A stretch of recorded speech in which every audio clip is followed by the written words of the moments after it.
నమస్తే welcome to our channel. నేను మిషాల్ని. Anchor Shyamala press meet పెట్టి కొన్ని కీలకమైన అంశాలు అయితే మాట్లాడింది. మరి ముఖ్యంగా కూటమి ప్రభుత్వం మీద విమర్శిస్తూ మాట్లాడుతూ వస్తుంది.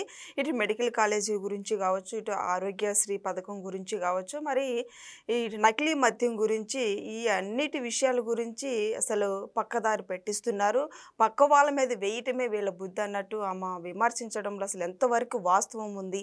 ఇలాంటి అంశాలను చర్చించే ముందు స్టూడియోలో ఉన్నారు పొలిటికల్ అనలిస్ట్ శ్రీలీల గారు. వారిని అడిగి విషయాలను తెలుసుకునే ప్రయత్నం చేద్దాం. నమస్కారం మేడం. నమస్తే అమ్మా. మేడం, ఇప్పుడు యాంకర్ శ్యామల మాట్లాడేది ఇప్పుడు ఎన్టీఆర్ని వెన్నుపోటు పడిచి పార్టీ తీసుకున్నారన్న మాట ఒకటి, ఇది ఎంతవరకు వాస్తవం ఉంది? ఇప్పుడు కూటమి ప్రభుత్వం మీద ఆమె విమర్శించే మాటల్లో అసలు ఎంతవరకు వాస్తవం ఉంది? ఏంది మేడం దీని స్పందన ఏంటి? అసలు యాంకర్ శ్యామల ఈరోజు చూసాం, స్క్రిప్టే అసలు భలే ఇచ్చారు. ఎవరో వాళ్ళకి సరిగ్గా జగన్మోహన్ రెడ్డి శాలరీ ఇవ్వట్లేదేమో కానీ మొత్తానికి స్క్రిప్ట్ అయితే చాలా రాంగ్గా రాశారు. మరి ఆవిడ చదవటం కూడా అంతకంటే అధ్వానం. జగన్మోహన్ రెడ్డి ఒక్కడికే చూసి చదువుతాడు, పాపం చూడకుండా చదవటం రాదు అనుకున్నాం. ఇలా చూసి కూడా చదవటం రాట్లా. ఆయనకి రాదు, వీళ్ళకి రాదు. ఆయన ఒక్కడే కొంచెం ఏదో మాట్లాడతాడు అనుకుంటే అంతగా మించి ఉన్నారు వీళ్ళంతా. మరి జగన్మోహన్ రెడ్డి గారు ఒకసారి గమనించాలి. ఈ మధ్య మీరు శాలరీ పెంచారంట శ్యామల గారికి, మరి అది వర్త్ కాదు నన్ను అడిగితే. ఎందుకంటే ఆవిడ పాపం కనీసం రాసి ఇచ్చింది కూడా సరిగ్గా చదివే పొజిషన్లో లేకుండా పోయింది. అన్నీ ఏదో అంటే ఆల్రెడీ ప్రజలు దొంగ చేతికి తాళాలు ఇచ్చారు 2019లో. ఆ విషయం ఇప్పుడు ఎందుకు చెప్తుంది ఆవిడ? అయిపోయింది కదా, ఇచ్చేశారు కదా, కొల్లగొట్టారు కదా, రాష్ట్రాన్ని సర్వనాశనం చేసేసారు కదా. అదొకటైతే ఇంకా ఏదో మద్యం కుంభకోణానికి ఈ రోజున జరిగిన ఏదైతే కర్నూలు బస్సు యాక్సిడెంట్ ఉందో రెండింటికి సంబంధం ఉందని చెప్తుంది. మద్యం కుంభకోణం చేసింది జగన్మోహన్ రెడ్డి గారు, ఆ పార్టీ అధికారంలో ఉన్నప్పుడు జరిగింది. మరి ఈ రోజున జరిగిన బస్సు యాక్సిడెంట్కి దానికి ఏంటి సంబంధం? మరి ఆవిడే చెప్పాలి. అవును, అసలు ఏం జరిగింది, ఎందుకు మరి దీంట్లో వైఎస్ఆర్సీపీ పార్టీ సంబంధించిన వ్యక్తులు ఇన్వాల్వ్ అయ్యారని చెప్పి ఆమెలా చెప్తుంది. మరి మద్యం కుంభకోణం ఎవరు చేశారు? ప్రపంచం అంతా తెలిసింది. ఆఫ్రికా టు ఆంధ్ర వరకు నకిలీ మద్యం ఏ విధంగా తయారు చేశారు, ఆ ఫార్ములా ఏంటి, దాంట్లో స్పిరిట్ ఏంటి, ఆ వ్యవహారం ఏంటి. ఏవన్ ఎవరైతే అద్దెపల్లి జనార్దన్ రావు ఎవరు, జోగి రమేష్ ఎవరు, నేను జోగి రమేష్ డ్రామా చూసాం. ఆయన ఎవరో శ్యామలకు హారతి ఇస్తే అలానే హారతి ఇస్తే పోయిద్ది అనుకున్నాడేమో. నేను జోగి రమేష్ కూడా హారతి ఇచ్చి వచ్చాడు ఫ్యామిలీతో సహా వెళ్ళి. మరి ఇలాంటిది ఈరోజు శ్యామల గురించి మాట్లాడాలంటే నిజంగా చాలా హాస్యాస్పదంగానే ఉంది. ఇప్పుడు నిజంగా అది జరగకూడని సంఘటన జరిగిన తర్వాత దాని గురించి మనకేంటి కర్మ ఏంటి, ఎందుకు జరిగింది అని అంటే ఎవరు చెప్తారు సమాధానం? నీకు మీ అన్నను అసెంబ్లీకి వెళ్తే చెప్తారు సమాధానం. ఆయనతో పాటు మిగతా 10 మంది కూడా వెళ్తే సమాధానం దొరికిద్ది. ఏం జరుగుతుంది రాష్ట్రంలో, మరి గతంలో 2019 నుంచి 24 వరకు అసలు ఏం జరిగింది, 2024 నుంచి ఇప్పుడు ఏం జరుగుతుంది, ప్రజెంట్ సిచ్యువేషన్ తెలుసుకోవాలంటే మీరు ప్రజాప్రతినిధులుగా ఉన్న 11 మంది అసెంబ్లీకి వెళ్ళండి. వీళ్ళకేదో ప్యాకేజ్ ఇచ్చేసి ఇంకా వీళ్ళకి ప్యాకేజ్ ఇంకా పెంపు చేసి ఇంకా బాగా మాట్లాడండి అని చెప్పేసి అసలు అక్కడ ఎవరు క్వశ్చన్ చేస్తారో తెలీదు, ఆ మైక్ ఎవరు పెడతారో తెలీదు, వాళ్ళు ఏం మాట్లాడతారో తెలీదు, ఆ స్క్రిప్ట్ ఎవరు రాస్తారో తెలీదు. మొత్తానికి వీళ్ళు మాత్రం ఏదేదో మాట్లాడేసి అక్కడ హృదయ విదారకం అన్న మాట చదవటం కూడా రాని శ్యామల గారు చూసి మరి హృదయ వికారం అని వాంతులని ఏదేదో మాట్లాడుతుంది. మరి ఈ వికారాలు వాంతులు కాదమ్మా, హృదయ విదారమైన సంఘటన. అది ప్రతి ఒక్కరం కూడా అది చాలా బాధాకరమైన విషయం. కానీ దీనికి కూటమి ప్రభుత్వానికి సంబంధం ఏంటి అది అడిగేది క్వశ్చన్. అసలు ఆవిడ ఏం మాట్లాడుతుందో ఆవిడకి అర్థమవుతుందా?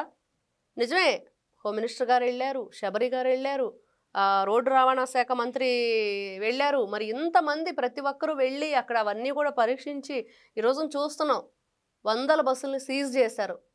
ఎందుకు అంటే సరైన దానికి సంబంధించిన విషయాలన్నీ కూడా ఈ రోజున యాక్సిడెంట్ తర్వాత మరి వాళ్ళకి ఎంతవరకు పర్మిషన్ ఉంది, ఆ ఫిట్నెస్ ఏంటి, బస్సులు వాస్తవానికి యాక్సిడెంట్ జరిగిన బస్సుకి అన్నీ కూడా సక్రమంగా ఉన్నాయి. కానీ ఒక వ్యక్తి తన రాంగ్ డ్రైవింగ్ వల్ల ఆ రోజున జరిగింది అనేది మనం వింటూ ఉన్నాం.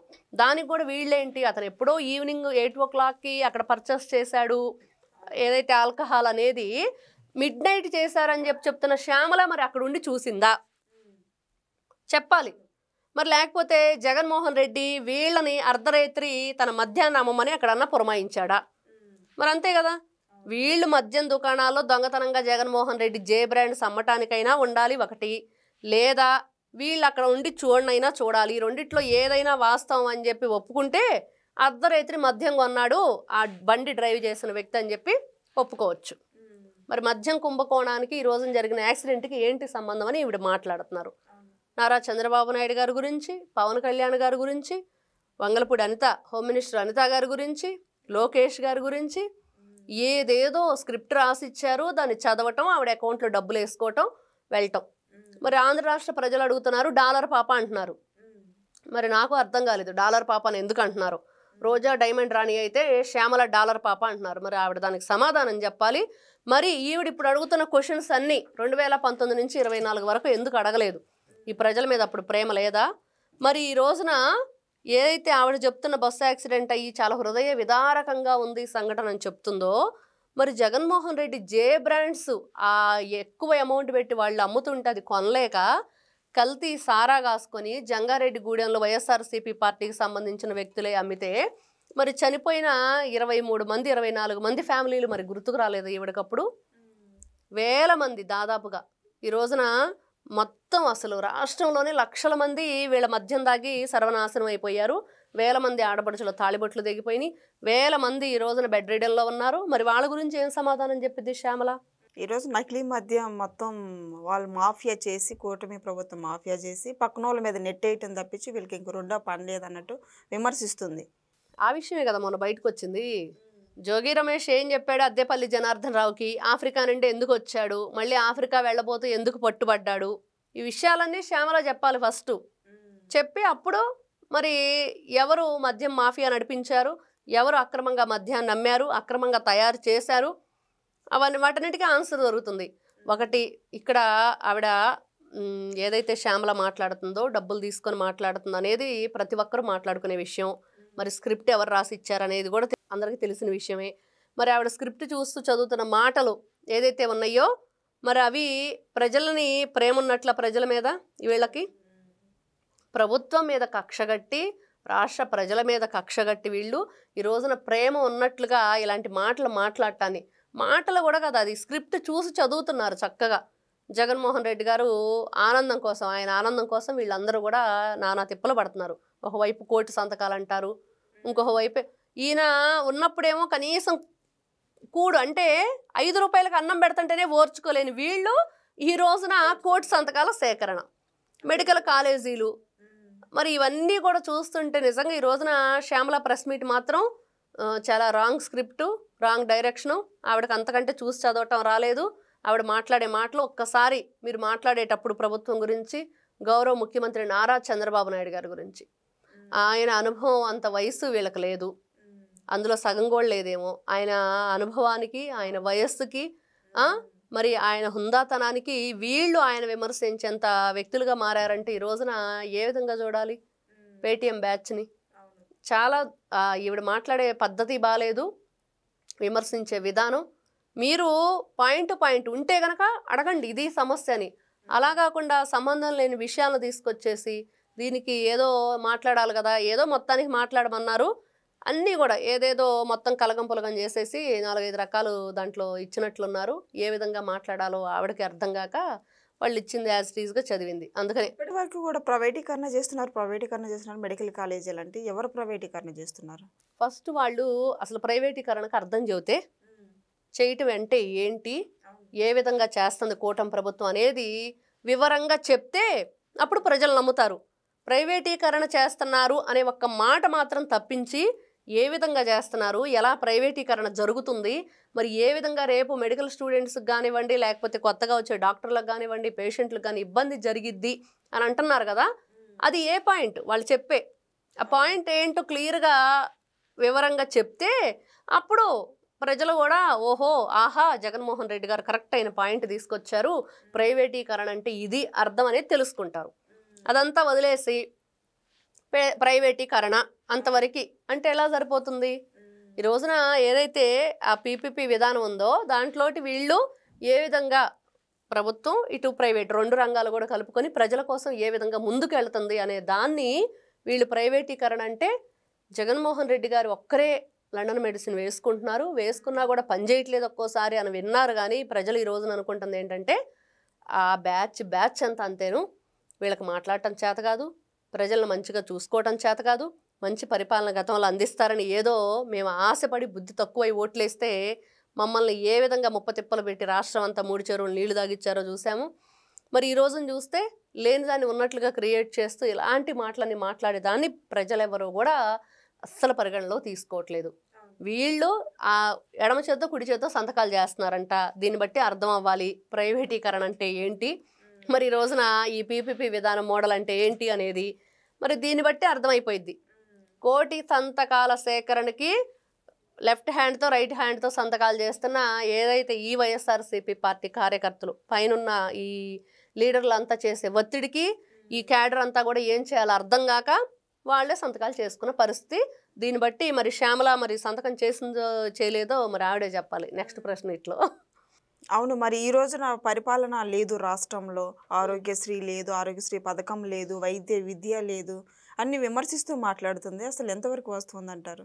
ఇక్కడ అసలు ఫస్ట్ జగన్మోహన్ రెడ్డి గారు చేసిన అప్పులు 1,000 కోట్లు చెప్పుకుంటున్నాం. మరి ఈ రోజున అతను బకాయిలు పెట్టెళ్ళి ఎంత, అన్ని రంగాల్లో బకాయిలు పెట్టెళ్ళాడు. ఎక్కడ చూసుకున్నా కూడా చిన్న పిల్లలకి అంగన్వాడీ ఫుడ్ దగ్గర నుంచి, వాళ్ళకి ఇచ్చే పాల ప్యాకెట్ల దగ్గర నుండి, కోడిగుడ్ల దగ్గర నుండి, ఆయన బొమ్మలు వేసుకోవటానికి ఉన్న దాని మీద పెట్టినంత దృష్టి, ఆయన ఎక్కడ వెళ్ళినా కూడా జగన్మోహన్ రెడ్డి బొమ్మే మనం చూసాం. క్రికెట్ గార్డు దగ్గర నుంచి కోడిగుడ్డు దాకా మరి ఇన్నిటి మీద బొమ్మలు వేయించుకున్న జగన్మోహన్ రెడ్డి ఎంతమందికి ఈ డబ్బులు ఎగ్గొట్టి వెళ్ళిపోయాడు, ఎంతమందికి బకాయిలు పెట్టాడు. ఈ రోజున ప్రతి దాంట్లో బకాయిలే. ఫీజు రియంబర్స్మెంట్ అన్నాడు, దాంట్లో బకాయిలు. మరి ఈ రోజున ఏదో అమ్మకు వడి తల్లికి వడి చెప్పాడు, మరి దాంట్లో కూడా ఒకరికే ఇస్తాం ఇవ్వనన్నాడు. తర్వాత చూస్తే రైతు భరోసా అన్నాడు, దాంట్లో కూడా ఎక్కడ క్రాప్ ఇన్సూరెన్స్ అనేది లేదు, ఎక్కడ కూడా విద్యుత్తుకు సంబంధించి వాళ్ళకి ఎటువంటి ఉపయోగం లేదు. జగన్మోహన్ రెడ్డి గారు చేసింది ఏదీ లేదు. మరి తర్వాత చూస్తే ఈయన ఎన్ని రకాలుగా బకాయిలు పెట్టాడంటే పిల్లల విషయంలో వాళ్ళకి రావాల్సింది ఏదీ రాలేదు. మరి ఎన్ని రకాలుగా బకాయిలు పెట్టేసి వెళ్ళి ఎక్కడి నుంచి తీసుకొచ్చి ఈ రోజున కూటమి ప్రభుత్వం మీ బకాయిలు చెల్లించడంతోనే సరిపోతుంది. మరి విడుదల రజని చెప్పాలి, వైద్య ఆరోగ్య శాఖ మంత్రిగా పనిచేస్తుంది కదా, మరి ఆ వైద్య ఆరోగ్య శాఖ మంత్రి ఉన్న ఆవిడ సమాధానం చెప్తే ఎంత బకాయిలు పెట్టింది, ఎంత మరి ఆవిడ అక్కడ మనం చూసాం స్టోన్ క్రషర్ వాళ్ళ దగ్గర కొట్టేసింది కదా కోట్ల రూపాయలు, ఆ విధంగా ఎన్ని కోట్లు ఈవిడ వెనకేసుకుందో చెప్తే అప్పుడు ఈ రోజున అసలు ఆరోగ్యశ్రీ ఏ విధంగా ముందుకు నడుస్తుంది. నిన్న చూసాం ఎవరైతే ఈ బస్సు యాక్సిడెంట్లో చనిపోయిన వ్యక్తులకి వెంటనే వాళ్ళకి ఏ ఇన్సూరెన్స్ సంబంధించిన డబ్బులు రికవరీ చేయటం, క్లెయిమ్ చేయటం, అవన్నీ కూడా 24 అవర్స్లో కూటమి ప్రభుత్వం చేసింది ఆంధ్రప్రదేశ్ సంబంధించిన వ్యక్తులవి. మరి ఇంకేం కావాలి వీళ్ళకి? ఈ రోజున చూస్తే 1 కోటి కన్నా కూడా ఎక్కువగా టీడీపీ మెంబర్షిప్, దాదాపుగా వాళ్ళకే 25 లక్షల రూపాయలు పైగా ఏదైతే దీనికి ఆరోగ్యశ్రీకి సంబంధించి వైద్యం కానివ్వు లేకపోతే ఇన్సూరెన్స్ కానివ్వు అవన్నీ కూడా చేస్తున్నారు. మరి ఇన్ని రకాలుగా ముందుకు తీసుకెళ్తూ మొన్నే చెప్పారు ఆరోగ్య శాఖ మంత్రి సత్యకుమార్ యాదవ్ గారు, దాదాపుగా కొన్ని వందల టెస్టులు ఫ్రీగా చేయటం, ఇవన్నీ కూడా ప్రతి కుటుంబానికి ఇన్ని లక్షల రూపాయల ఇన్సూరెన్స్ అని చెప్పి ప్రతి ఒక్కరికి వర్తించే విధంగా ముందుకు తీసుకెళ్తున్నారు. ఇంకా ఈవిడికి ఏం కావాలి? ఇన్ని రకాల హామీలు ఇస్తూ ఇన్ని రకాలుగా ప్రతి ఒక్కరికి, ఎవరికి డబ్బున్నాళ్ళు లేదా ఆంధ్రప్రదేశ్ సిటిజన్స్ అందరికి కూడా వైద్యం అందుబాటులోకి వచ్చేటట్లుగా ఇన్ని వేల టెస్టులు ఫ్రీగా చేస్తున్నాము, ఇన్ని రకాల వైద్య సదుపాయాలు అందిస్తున్నాము, ఇంత ఇన్సూరెన్స్ ఇస్తున్నాము హెల్త్కి అని చెప్పారు. ఇంకా దాన్ని ముందుకు తీసుకువెళ్తున్నారు. మరి ఇన్ని రకాలుగా ఆలోచనలు చేస్తూ ముందుకు తీసుకువెళ్తుంటే ఈవిడికి ఒకటే కనిపిస్తుంది, పేటీఎంలో డబ్బులు పడినాయా లేదా, స్క్రిప్ట్ కనిపించిందా లేదా, ఈ రెండు చూసుకొని మాట్లాడేస్తున్నారు. అంతకుమించి వాళ్ళకి రాష్ట్రంలో జరిగే మంచి అయితే కనిపించట్లేదని అర్థమవుతుంది. Thank you madam. నమస్తే.